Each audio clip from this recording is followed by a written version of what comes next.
Suppose you are a cinema enthusiast with a strong passion towards the fascinating medium.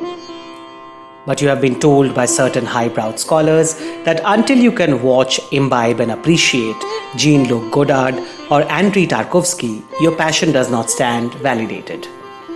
You try hard, very hard, to deep dive into the works of Godard, Tarkovsky, or Béla Tarr, but you struggle to relate and immerse as you can do for works of more straightforward narratives. Now, does that negate your love and respect for the medium? Is your unconditional attraction to some other category of class of cinema hold no value at all? Or is it worth to keep continuing to push yourself hard into trying to engage in something which does not come to you organically, to go by endorsements of certain virtual guidelines? Does art at all have any guidelines? Chaitanya Tamhane's internationally acclaimed second feature, The Disciple, raises such difficult questions on art, artists, and traditions, presenting us with a profoundly strong field on a subject rarely explored in cinema. The Disciple is one of the most important Indian films in the recent times as far as international reception and recognition is concerned, having won the prestigious Fipresci Award and Best Screenplay in Venice last year, along with other awards at Toronto or Lisbon. Indeed, a rare feat in Indian cinema. We had to talk about this film, which would have definitely made to our list of top Indian films of 2020, as we had anticipated in our video. So let's start this audacious journey of understanding and exploring The Disciple.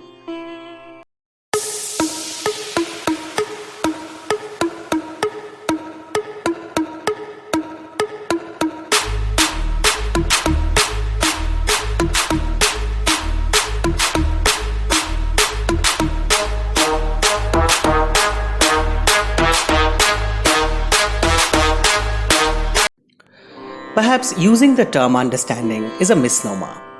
The right term could be feeling. The Chaitanya Tamhane saga of a musician's eternal conflict and finally coming of age is more about what the protagonist, played by the fantastic Aditya Modak, feels at various stages of his life, and also how we as the viewer feel about it. It is not an enthusiast but a professional, as in Sharad Nerulkar, that Tamhane places in his story of conflicts between art and artistic liberties, thus making the stakes higher. Sharad Nerulkar is a student of classical Indian music, whose only focus is to become a top-notch classical musician, for which he devotes everything he has got. The devotion of the disciple, as we see in Sharad's face as the film starts with Sharad on stage playing music for his guru, the vocalist he is in awe of. He is dedicated to his guru, practices all the time, and yet he is just not good enough. Modak's expression as Sharad do not give you a lot to go by, and yet you can feel his agony. There are no shortcuts to rich glory, as you have heard so many times in cinema, literature, or in real life.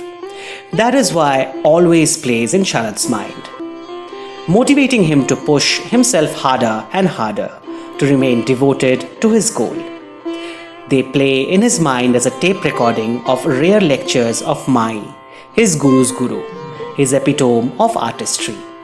He listens to these recordings riding on his motorbike late at night on the roads of Mumbai, as a lone crusader on the eternal quest of Indian classical music, ready for any sacrifice.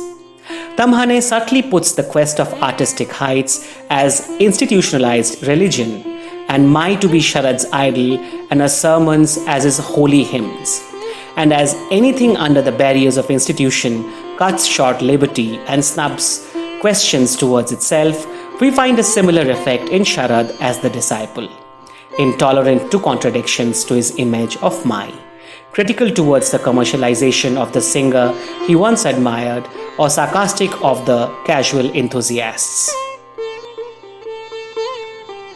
The story of Sharad is the story of every other individual who has devoted all he has got in pursuit of excellence with ultimate devotion to the cause, but still couldn't quite get the result they desired. It just didn't happen. This relatability of what's happening on screen makes this movie a very personal journey, and that's why a profoundly sad one too. That is, if you pay attention.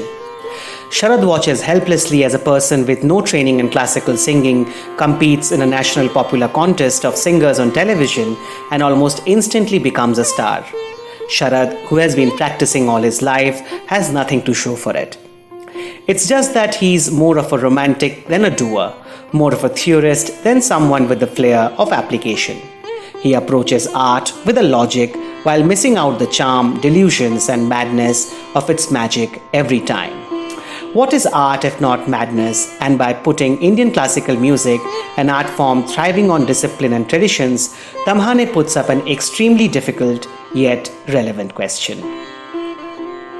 Disciple is an example of filmmaking of very high standards. Tamhane, in using an extremely minimalistic approach to the maximalism of Indian classical music and the related theme of his film, creates a distinct voice close to the Bressonian approach.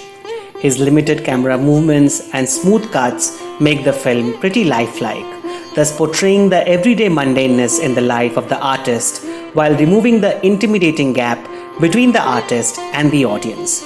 The choice of non-actors for the film and Aditya Modak, a real-life Hindustani classical singer, adds up to that sense of relatability and reliability to the film. Very similar to what Tamhane had done in Court. Tamhane is a real talent that the country needs to celebrate, and we thank Vivek Gomber and Alfonso Cuarón for supporting his talent and providing the much-needed weightage to this film to grab the deserving attention on major international platforms. Towards the end of the movie, as a folk song plays in the background, Sharad plays with his daughter, with his wife sitting beside him on a train. Perhaps for the only time Sharad seems to have made peace with himself, able to differentiate between love and legacy. The happiness finally comes through acceptance and not through excellence, and his one-man journey on his motorbike more accommodating and less serious as he travels on the train. Not a crusader, but an average passenger now. Before we end this video, we pay our heartfelt condolences to the friends and family of Sumitra Bhave and Veera Sathidar, two collaborators of Chaitanya Tamhane from The Disciple and Court, whom we lost recently. If you have been overwhelmed by the power and prowess in the voice of Mai in The Disciple, you will now need to watch out for a fantastic directorials that penetrate the psychological recesses of the human mind. We will try for a homage from our end as well. That is all from us today. Friends, hope all of you are maintaining the pandemic protocols and trying to get vaccines for self and family whenever you have an opportunity. Stay safe and thanks for watching.